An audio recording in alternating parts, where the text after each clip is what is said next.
Nous sommes en 2023, ravis de vous retrouver tous en bonne santé, nos voeux les meilleurs. Mesdames et messieurs, bonjour et bienvenue dans Gatingo. Les 49 soldats ivoiriens arrêtés le 10 juillet 2022 à Bamako et accusés d'être des mercenaires ont été condamnés à 20 ans de réclusion criminelle et au paiement chacun d'une amende de 2 millions de francs CFA. Les 3 femmes soldats qui avaient bénéficié d'une mise en liberté provisoire n'avaient pas comparu aux audiences des 29 et 30 décembre 2022 et sont condamnées à la peine capitale avec une amende de 10 millions de francs CFA.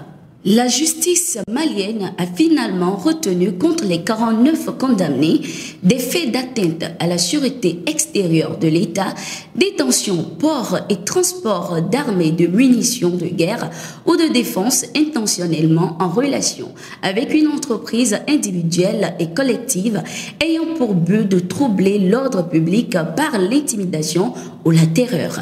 La cour d'assises de Bamako a également ordonné la confiscation des armes ayant servi à la commission des actes incriminés. La rédaction de Tout TV Africa apprend que les avocats des 46 condamnés ont accepté la décision de la cour d'assises de Bamako et ne comptent pas former un pourvoi en cassation. Ils ont par ailleurs déposé un acte de non-pourvoi afin d'attester qu'ils n'ont pas l'intention d'exercer les voies de recours que la loi malienne leur offre. La décision de condamnation des 49 Ivoiriens est désormais définitive. Précisons qu'à Abidjan, le président ivoirien n'a pas souhaité commenter la décision de condamnation de ses compatriotes. Lors de son discours à la nation le 31 décembre 2022, Alassane Ouattara a toutefois précisé, je cite, « Les 46 soldats regagneront bientôt le sol ivoirien, sans plus de détails. » Pour la première fois, le président ivoirien n'a plus déclaré que les 49 condamnés étaient injustement arrêtés au Mali. Pour rappel, lors de ses précédentes sorties, le chef de l'État ivoirien avait toujours réclamé la libération sans délai de ses compatriotes, accusant Bamako de les détenir injustement. Restons toujours à Bamako où quelques heures après la condamnation des 49 Ivoiriens, la presse française révèle que les diplomates de la CEDEAO ne comptent plus prendre de nouvelles sanctions contre le Mali. Rappelons que lors de la dernière conférence des chefs d'État et de gouvernement de la CEDEAO tenue à Abuja au Nigeria, le président de la commission de l'institution sous-régionale, le Gambien Omar Touré, avait menacé de représailles le Mali s'il ne libérait pas les 49 Ivoiriens avant le 1er janvier. Nous continuerons à dialoguer avec les autorités maliennes pour la libération immédiate des 46 soldats détenus au Mali. Dans le cas où les soldats ne seraient pas libérés rapidement, les dirigeants se réservent le droit de prendre certaines mesures, avait déclaré le diplomate gambien. Le revirement spectaculaire de la CEDEAO après la condamnation, puis le maintien en détention des 49 Ivoiriens malgré son ultimatum s'explique dans la presse française par la volonté de l'organisation de ne pas créer de nouvelles tensions. À Abidjan, des analystes politiques estiment que le président de la transition Assimi Goïta pourrait gracier dans les prochains jours leurs compatriotes. En effet, les autorités du Mali et de la Côte d'Ivoire ont signé un mémorandum à Bamako quelques jours avant l'ouverture du procès des 49 Ivoiriens à la cour d'assises de Bamako. Rappelons que la CEDEAO et l'UEMOA avaient infligé de violentes sanctions au Mali au début de l'année 2022. La Cour de justice de l'Union économique et monétaire ouest-africaine, UEMOA, a ordonné le 24 mars 2022 la suspension de sanctions, mais elles ont été maintenues jusqu'en juillet 2022. Lors de son adresse à la nation le 31 décembre 2022, le colonel Assimi Goïta a condamné dans des termes fermes l'attitude de la CEDEAO et de l'UEMOA. Les sanctions illégales, illégitimes et inhumaines imposées à notre pays par l'UEMOA et la CEDEAO ont eu des effets néfastes sur la croissance économique. C'est donc le lieu pour moi, une fois de plus, de saluer la résilience du peuple malien face à l'adversité.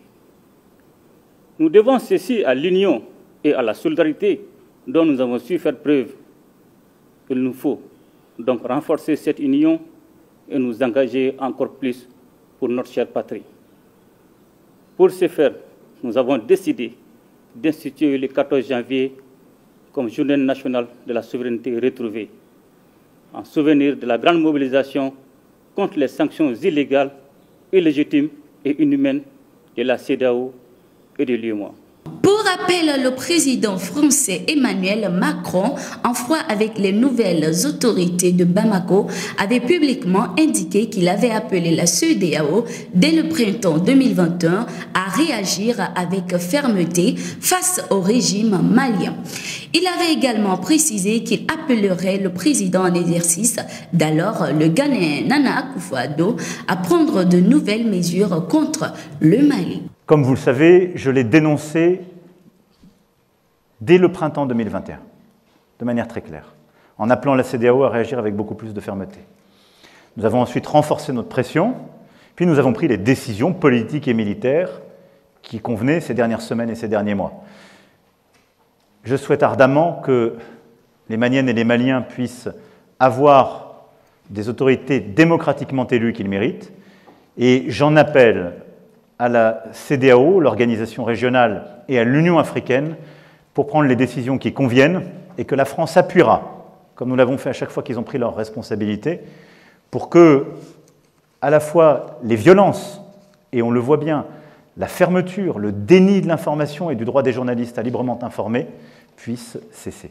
En tout cas, je condamne avec la plus grande fermeté cela. Je compte m'entretenir dès demain avec le président Nana Akufo-Addo, président en exercice de la CEDEAO, pour l'appeler à prendre toutes les décisions utiles en la matière. Autre sujet d'actualité au Mali, un collectif d'enseignants-chercheurs réclame la tête de son ministre de tutelle. Regroupés au sein du collectif des docteurs vacataires des universités, instituts et grandes écoles, ces universitaires dénoncent le manque de transparence qui a entouré le dernier concours direct de recrutement des maîtres assistants de l'enseignement supérieur. Réunis le 29 décembre, les enseignants mécontents réclament la démission du ministre de l'Enseignement supérieur et de la Recherche scientifique Amadou Keïta ainsi que son secrétaire général. Ils exigent également la réorganisation en janvier 2023 des nouveaux concours de recrutement des maîtres assistants tout en demandant réparation pour les candidats injustement écartés.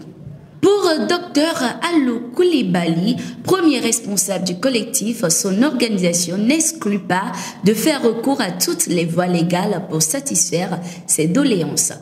Par ailleurs, dans le cadre de ses futures actions, le collectif n'exclut pas le recours à toutes les voies constitutionnellement reconnues, notamment la désobéissance civile des manifestations sur les voies publiques, grève de la faim, saisine de la justice, si les doléances énumérées ci-dessus restent sans suite, précise-t-il.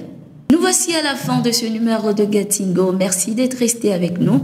Abonnez-vous à nos pages pour ne rien manquer de l'actualité sur le continent.